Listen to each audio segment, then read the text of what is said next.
Hello दोस्तों, हम लोग देख रहे थे कसक पार्ट 3 है ये। और वीडियो स्टार्ट करने से पहले रिक्वेस्ट है, प्लीज़ चैनल को सब्सक्राइब एंड लाइक कमेंट कर दीजिएगा। तो चलिए स्टार्ट करते हैं। चलिए कुछ आगे का देख लेते हैं। इनमें से फड़फड़ा कर एक पेपर पर छोटा सा नोट लिखा और उसके पर्स में रख कर पर्स वापस जेब में रख दिया और अब ट्रेन रुकने का इंतजार नहीं करती। उस शख्स पर आखिरी कृतज्ञता भारी नजर डाला। वह पहले ही कंपार्टमेंट से बाहर आ गई। जैसे ही ट्रेन रुकी, वह मुंह को छिपाती जल्दी ट्रेन से उतर गई। क्या अहाना को वह ट्रेन वाला शख्स उसे ढूंढेगा या नहीं? अहाना मुंबई तो पहुंच गई है, पर क्या वहां उसका भाई और उसके दोस्त मिलेंगे या नहीं? तो चलिए देखते हैं आगे। ट्रेन रुकी तो वह शख्स भी उठा, पर अहाना को वहां न देख थोड़ा सैड था। अब उतरी उसी पता ही नहीं चला। थोड़ा दुख और आश्चर्य भी हो रहा था कि उसे बता कर तो जाना चाहिए था। वह अकेली बेसहारा है, ना जाने पर क्यों उसका यूं चले जाना उसे अच्छा नहीं लग रहा था। पर अब वह क्या कर सकता था? उसे भी उतरना था। जल्दी सामान समेटा और कंपार्टमेंट से बाहर आया। स्टेशन से बाहर निकला तो एक गाड़ी उसका इंतजार कर रही थी। उसमें बैठने लगा। वहां पर एक गुब्बारे बेचने वाली लड़की खड़ी थी। बच्चों के लिए गुब्बारे ले लो साहब। मेरी शादी नहीं हुई है तो बच्चे कहाँ से होंगे? वह बड़बड़ाया, पर ना जाने क्या सूझा कि पूछ लिया, कितने के हैं? 10 रुपए के, उसने जवाब दिया। जेब में हाथ डाल पर्स निकाल लिया। 100 रुपए उसके हाथ में दे दिया। वो गुब्बारा लिया और हवा में उड़ा दिया। वो लड़की उसे आश्चर्य से देख रही थी। नजर पर्स में रखे छोटे से कागज पे पड़ी। उस पर कुछ लिखा था। पढ़ने लगा। आपने एक अनजान लड़की की मदद की, उसके लिए बहुत धन्यवाद। बिना बताए जा रही हूँ, आपको बुरा लगेगा, इसके लिए सॉरी। आपके पर्स से 500 रुपये बिना पूछे ले लिया। वो क्या है ना, मेरे पास ऑटो का किराया देने के लिए भी पैसे नहीं है। किस्मत से दोबारा मिले तो आपके पैसे जरूर लौटा दूंगी, अहाना। उसने वह नोट पढ़ा। मन में अजीब सी हुक उठी और वह कागज हाथ में दबा लिया। चलो ड्राइवर, से बोला और ड्राइवर ने गाड़ी आगे बढ़ा दी। अहाना भी रेलवे स्टेशन से बाहर निकली। जीवन में पहली बार घर से अकेली बाहर निकली है, वो भी इतने बड़े शहर में। जहां नजर दौड़ाओ तो लोगों का मेला नजर आता है, शोर शराबा, और जिधर नजर दौड़ाओ दौड़ते भागते लोग। लग रहा था सारी दुनिया चल रही है सिर्फ उसे छोड़कर, क्योंकि उसे समझ जो नहीं आ रहा था कि समुद्र जैसे बड़े शहर, इस शहर की भीड़ में कहाँ जाए और कैसे अपने गुम हुए भाई को ढूंढे, जो भूसे के ढेर से सुई तलाशने सा मुश्किल है। और सबसे बड़ा प्रश्न, फिलहाल के लिए कहाँ आसरा तलाशे? कोई चोर न देख कदम धीरे धीरे स्टेशन से बाहर निकले। पास में एक पीसीओ था। चुन्नी के पल्ले के कोने से वैभव का नंबर एक पर्ची में लिखकर बंधा हुआ था। गांठ खोलकर पर्ची हाथ में निकाल ली। वैभव का नंबर डायल किया, पर नंबर लगा ही नहीं। सही नंबर तो होगा ना? फिर लगा क्यों नहीं, मन में प्रश्न कोधा तो मन बेचैन हुआ। सही क्यों नहीं होगा, उसने खुद दिए हैं उसे। वह भी उसे वान्या के साथ मुंबई ले जाना चाहता था। तब उसकी माँ बीमार थी। प्रजनन की वजह से वह वहां नहीं आ पाई, वरना वो हमेशा कहता था, आहाना तू वान्या से ज्यादा सुंदर है, तुझे हीरोइन बना मुंबई ले चलूंगा। उस समय तो ना आई, पर अब मजबूरी ले आई है। पर कॉल तो लग नहीं रहा, तो अब कहाँ जाए, कुछ सूझ नहीं रहा। लेकिन दोबारा से वैभव को कॉल लगाती है। इस बार भी नहीं लगता। 2-3 बार ट्राई करने पर भी जब नंबर नहीं लगा तो कहाँ जाए, दिल बैठने लगा। जब कुछ न सूझा तो दिमाग के किसी कोने में याद था। उसके पूछने पर उसके भाई ने बताया था कि गोविंद धाम नाम की चौल में रहता है। धीरे धीरे चली आगे बढ़ी। बाहर ऑटो स्टेशन में ऑटो खड़े थे। एक ऑटो में बैठ गई। कहाँ जाना है मैडम? उसमें बैठने के बाद ऑटो वाले ने पूछा। गोविंद चौल आहाना बोली, लेकिन उसको कुछ आइडिया नहीं था। ये कहाँ पड़ता है? उसने पूछा। पता नहीं, मुझे बस नाम पता है।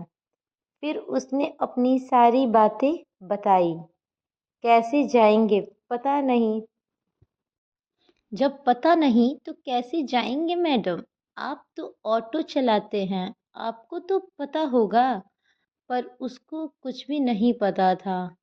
मैडम, ये मुंबई बहुत बड़ा शहर है। जब तक पूरा पता नहीं होगा कैसे ले जा सकते हैं? ऑटो वाले ने उसे हकीकत से परिचित कराते हुए कहा। लेकिन आहाना बहुत भोली और मासूम थी और उसने मुझे पूरा पक्का नहीं पता है, लेकिन तो ऐसा कहाँ जाएंगे? तो ऐसे कैसे और कहाँ जाएंगे? वैभव भैया, प्लीज़ मेरी मदद कीजिए, आहाना ने उससे प्रार्थना करते हुए कहा। फिर ऑटो वाले ने उसे, अच्छा मैं पता करता हूँ कि इस नाम से जहाँ कितनी चौल है। ऑटो वाला भला आदमी लग रहा था। उसकी समस्या जान उससे दूसरे ऑटो वाले से पता किया तो मालूम चला कि इस नाम से यहाँ 2 चौल हैं। जो ज़्यादा पास थी उसी चौल में ऑटो ले गया। और फिर आहाना ने वहाँ पूछताछ की, पर वहाँ भी कोई उसके भाई के बारे में कुछ भी नहीं बता पाया। तो आहाना को फिर से ऑटो में बैठकर दूसरे चौल में ले गया। चौल के बाहर उसे उतार देता है। देखो मैडम, अब यहाँ तुम्हारा भाई मिले या ना मिले मेरी टेंशन नहीं ना। अब मैं यहाँ पर रुक सकता हूँ तो मेरा भाड़ा दो दो ताकि मैं जाऊँ, ऑटो वाले ने कहा। ऑटो वाले ने भाड़ा मांगा तो उसमें से वह 500 का नोट उसे पकड़ाया, जिसमें से उसने 200 रुपये वापस कर दिए और चला गया। आहाना उस चौल में आगे बढ़ी। छोटे छोटे कमरे से बनी इस 2 मंजिल चौल में एक पूरा मोहल्ला आबाद आ जाता था। उसमें उसने एक एक कर सबको अपने भाई के बारे में पूछा, पर कोई भी ढंग से न बता पाया। आखिरकार एक पड़ोसी जो एक 45-50 साल की महिला थी, उसने स्वीकार किया कि 6 महीना पहले तक उसका भाई यहीं रहता था, पर 6 महीने पहले वह चला गया था। उसके बाद उन्होंने उसे नहीं देखा। उसने पूछा कि कुछ तो पता है उसके बारे में, पर उसने बताने में असमर्थता जताई। तो अब वह बेहद घबराई एवं निराश थी। धीरे धीरे चलती चौल से बाहर आ गई। नज़र दौड़ाई, आसपास कोई पीसीओ भी नहीं था जिससे वैभव को कॉल लगा सके। तभी उसकी नज़र कुछ दूरी पर खड़े एक टपोरी टाइप व्यक्ति पर पड़ी। वह उसे ताड़ रहा था। उसने गौर किया कि इस आदमी को उसने चौल में भी देखा था। हाँ, ये वही खड़ा था जब वह लोगों से भाई के बारे में पूछताछ कर रही थी।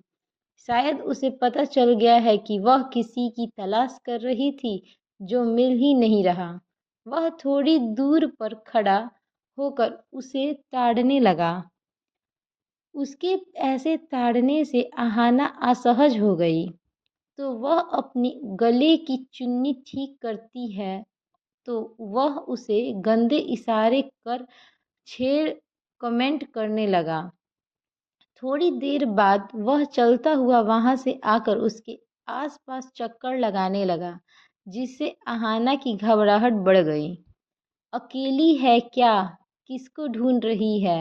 वो नहीं मिला, परेशान मत हो, मेरे साथ चल, वह गंदे इशारे कर बोला तो अहाना बहुत घबरा गई। वह वहाँ से चलकर थोड़ी दूर चली गई। वहाँ पर और भी लोग थे। पीछे मुड़कर देखा, वह वहीं खड़ा था। भाई का तो कुछ पता न चला, पर अगर वैभव और वान्या भी न मिले तो वो वहाँ यहाँ क्या करेगी पता नहीं। यहाँ तो आसपास कोई पीसीओ भी नहीं दिख रहा था कि वह एक बार वैभव को कॉल लगा सके।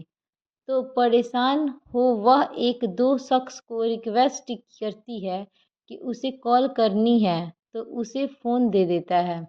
वह वैभव को कॉल लगाती है। रिंग जा रही थी। हेलो।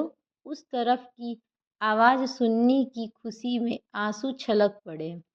वैभव, मैं अहाना। वह खुश होती है बोली। अहाना, तुम कैसी हो? मैं ठीक हूँ। कहाँ हो? मुंबई। क्या? उसके मुंबई बताने पर वह चौंक गया। हाँ। कब आई? आज ही आई हूँ। तुमने कहा था कि मैं वान्या से ज़्यादा सुंदर हूँ, तो मुझे भी हीरोइन बनना होगा, तो आ गई मैं भी हीरोइन बनने। अहाना उसे बोली। अच्छा किया आ गई, मैं बहुत खुश हूँ। तू रुक वहीं पर, मैं आता हूँ। ठीक है, आ जाओ, उसने कहा। लेकिन जगह बता, कहाँ पर है तू अभी? वह गोविंद चौल के बाहर खड़ी थी। उसने वहीं पर रह, कहीं और मत निकल जाना। मैं आता हूँ कहकर उसने कॉल डिस्कनेक्ट कर दी। वैभव से बात करने के बाद घबराहट अब थोड़ी कम हो गई थी। वह उस शख्स को फ़ोन वापस करती है और एक कोने पर खड़ी होकर उसके आने तक इंतज़ार करने लगी। थोड़ी देर खड़ी हुई होगी कि तभी उसकी नज़र उस शख्स पे पड़ी जो थोड़ी देर पहले उसे ताड़ रहा था, और अब उसने देखा उसकी संख्या एक से बढ़कर 4 हो गई थी। वे उसकी मजबूरी भांप चुके थे, और ये भी वह अकेले और मजबूर है। वे उनकी तरफ बढ़ने लगे। अहाना ने मदद के नाम पर नज़र दौड़ाई, पर किसी को जैसे इस बात से फ़र्क नहीं पड़ता है। उसने मदद के लिए बोला, पर कोई रुकने को और उसकी मदद को तैयार नहीं हुआ। तो वह तेज-तेज चलती आई। वहाँ पर कंस्ट्रक्शन का काम चल रहा था। ईंट हाथ में उठा ली। उसे ईंट हाथ में उठाया देख वे हंसने लगे और उसके चारों ओर गोल-गोल चक्कर लगाने लगे। दूर हटो यहाँ से, वरना ईंट मार दूंगी। अहाना अब बुरी तरह घबरा चुकी थी, तो अपने बचाव में बोली, पर उसके होठों पर मुस्कान थी, राक्षसी मुस्कान। उसने मदद के लिए बोला, पर कोई तैयार नहीं हुआ। तो वह तेज तेज चली और वहाँ कॉन्ट्रैक्शन का काम चल रहा था। फिर आगे आगे जो हुआ बहुत खतरनाक था। ईंट हाथ में उठा ली। उसे ईंट हाथ में उठाया देख वे हंसने लगे और उनके चारों ओर गोल गोल चक्कर लगाने लगे। अहाना अब बुरी तरह घबरा चुकी थी और उसके होठों पर मुस्कान थी। वे एक एक कदम आगे बढ़ने लगे और थोड़ी देर बाद वे चारों ओर गोल गोल चक्कर लगाने लगे। उनमें से एक ने हाथ बढ़ाकर उसकी चुन्नी को खींचना चाहा, तो अहाना अपनी चुन्नी को पकड़ लेती है।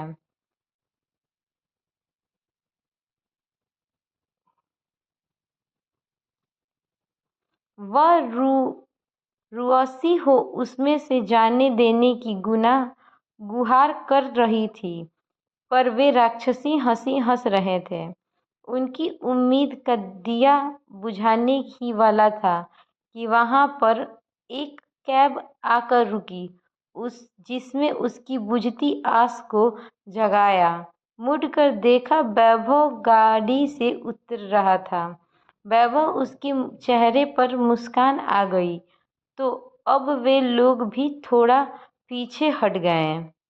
अहाना मुस्कुराते हुए वैभव की आवाज़ सुनी तो उसके जान में जान आई। वह उसकी तरफ दौड़ गई तो वे लोग भी उसे जाने देते हैं। वैभव, तुम आ गए, वह खुशी से बोली। हाँ, पर तुम घबराई हुई क्यों हो? उसने उसे घबराया देख पूछा। अहाना ने पीछे मुड़कर देखा। वे चारों ओर उसे अभी भी देख रहे थे, पर अब वह उससे ज़्यादा उलझना नहीं चाहती थी, इसीलिए वैभव को यहाँ से चलने को कहती है। कुछ नहीं, चलो, इतनी लेट क्यों कर दी? उसने उससे लेट आने के कारण पूछा। वो मैं पहले दूसरे वाले गोविंद धाम चौल में चला गया था। वहाँ देखा तो तुम मिली ही नहीं। फिर समझ आ गया कि तुम इस वाली में होगी, इसलिए फिर कैब इधर मोड़ दी, इसीलिए लेट हुआ। वे लोग कौन हैं? तुम्हें क्यों घूर रहे हैं? अरे, कुछ बोल रहे थे क्या? वह उन चारों को वहाँ खड़ा देखकर पूछता है। साथ छोड़ो, वो ऐसे ही मवाली थे, क्या मुंह लगना। पर थैंक यू कि तुम आ गए, वरना जाने मेरा क्या होता। हुआ क्या है? तुम कोई दिक्कत तो नहीं हुई आने में? दिक्कत तो हुई, बिना टिकट के ट्रेन में यात्रा जो की है, और फ़ोन ना उठता तो और ज़्यादा दिक्कत होती, क्योंकि मेरे पास पैसे भी नहीं हैं। चलो कोई नहीं, सही सलामत पहुंच गई, वही ठीक है। पर ये बोल, जब मैंने बोला तो यहाँ आने से तुझे इनकार किया था, अब क्यों आ गई? तू तो कह रही थी कि मुझे मॉडलिंग का शौक नहीं है। गरीब लोग के शौक कोई नहीं, दिलवा देना है तो भैया को भी ढूंढने का प्रयास करूंगी। क्या काम आता है तुझे? काम तो कुछ नहीं आता, पर तुमने ही तो कहा था कि मैं भी हीरोइन बन सकती हूँ। अहाना ने उससे उसी की तरह बात की। कहा था, पर अब तब तो तुमने ही नुकर गई।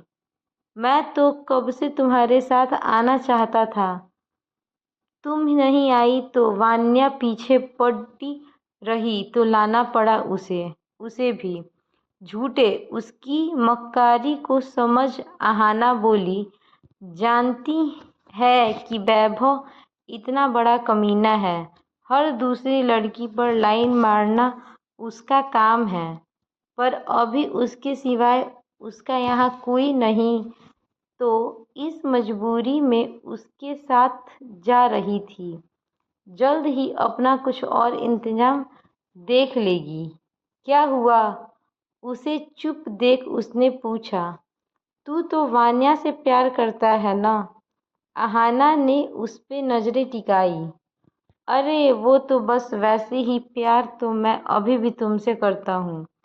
उसने उसका हाथ पकड़ना चाहा, पर उसके हाथ पीछे हटा लिए।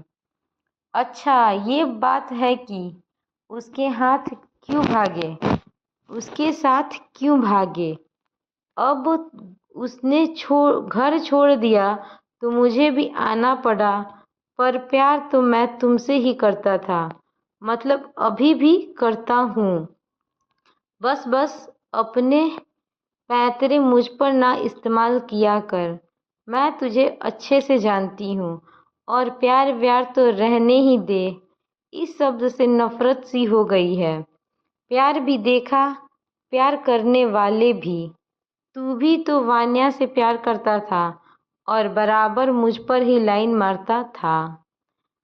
प्यार से 2 पल की खुशी तो मिल सकती है, पर पेट तो रोटी से भरेगी, जो पैसे से आएगी, और पैसे कमाने काम करना पड़ेगा। तो तू मुझे बस काम दिला दे, जिससे मैं वान्या से भी बड़ी हीरोइन बन सकूं। ऐसा क्यों कर रही है आहाना? और प्रांजल, मतलब मेरे तेरे छोटे मालिक ने शादी कर ली क्या? उसके चेहरे पर उभर आया दर्द के भाव को देखकर उसने पूछा। मैं उस बारे में कोई बात नहीं करना चाहती, तो तू भी मत कर। चल छोड़ प्रांजल को, तू यहाँ आ गई है तो फिक्र मत कर। वान्या तो मेरे सामने कुछ भी नहीं, अभी बस छोटे मोटे रोल के लिए डायरेक्टर के चक्कर काट रही है। सफलता नहीं मिली, पर तेरा चेहरा तो बना ही हीरोइन बनने के लिए है। तुझे हीरोइन बनने से कोई नहीं रोक सकता। उसकी आंखों में चमक थी, सच्ची वाली। हाँ कहकर वह मुस्कुराया तो आहाना भी मुस्कुरा दी। थोड़ी देर में वे दोनों एक दो कमरे के फ्लैट के बाहर थे। वैभव ने कैब वाले को पैसा दिया और आहाना को अंदर ले आया। जरूरत का कुछ सामान, 4 कुर्सी और एक टेबल के अलावा वहाँ कुछ खास सामान नहीं था। आहाना आकर कुर्सी में बैठ गई और चारों तरफ गौर से देखने लगी, पर वैभव के लिए पीने के लिए पानी लाया। आहाना ने उसे गिलास लिया। खाने को भी कुछ मिलेगा क्या? 2 दिन से ढंग से कुछ खाया नहीं है। आहाना ने खाने के लिए कुछ मांगा। देखता हूँ तो बैठ, कहता है वह किचन में गया और 4 ब्रेड और चाय ले आया। अभी तो फिलहाल यही है, चलेगा क्या दौड़ेगा? आहाना ने हंसते हुए कहा और वो ब्रेड चाय के साथ खाई। वान्या कहाँ है? उसने पूछा। काम पर गई है, उसने बोला। तभी काम पर मतलब? वही ऑडिशन देने, मतलब ऑडिशन के लिए। तू बोल, तेरा क्या इरादा है? वह गैंग नजर उसे पर टिकाता हुआ उसके करीब गया। वान्या उसे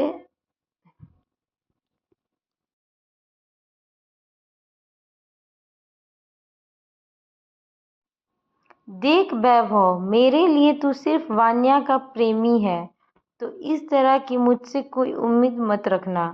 तेरा और मेरा नाता बस इतना है कि उसकी नीयत मुझ समझ आहाना बोली और वहाँ से उठ गई। मुझे बस इतना ही समझती है। हाँ, इतना ही। तू भी इससे आगे बढ़ने की कोशिश मत करना। मतलब तू मेरे लिए यहाँ नहीं आई? एकदम नहीं। नहीं, मुझे बस काम चाहिए। और आगे? ठीक है, जैसी तेरी मर्जी। जल्दी तेरा पोर्टफोलियो बनाकर इंटरनेट पर डाल देंगे। उसके लिए क्या करना पड़ेगा? अच्छे से फोटोग्राफ से अच्छी फ़ोटो खींचनी पड़ेगी। कल ही खिंचवा लेते हैं। कब? कल नहीं, पैसे चाहिए उसके लिए। कितने? 40-50 हज़ार। क्या इतने ज़्यादा पैसे? हाँ, वैभव ने उसे कहा। वो तो बहुत ज़्यादा है, जो कि मेरे पास नहीं है। उदास हो आहाना बोली। हाँ ज़्यादा तो है, पर करते हैं कुछ इंतजाम, सोचते हैं कुछ। वैभव बोला तो अहाना उठकर दूसरे कमरे में जाकर आराम करने के मकसद से बेड पर लेटी, पर वैभव भी उधर ही आ गया। अपनी सीमा लांघने की कोशिश मत करना, वरना अहाना को जानता है ना, दोस्ती खत्म कर दूंगी। अहाना ने हल्की झिड़की दी, उसे चिताया। क्यों मेरे प्यार को नहीं समझ रही? चल कमरे से बाहर जा, अहाना ने कड़क आवाज में कहा। तो वह मन मार कर बाहर चला गया। दोपहर के समय वान्या वापस आई। कमरे में अहाना के देख वैभव पर चढ़ गई। ये यहाँ क्या कर रही है? धीरे बोलो, वो सुन न ले। पर क्या हुआ? ये यहाँ क्या कर रही है? तुमने बुलाया है क्या इसको? नहीं, वो अपने आई है। अरे नहीं, खुद आई है। क्यों? उसे दुखी है बेचारी।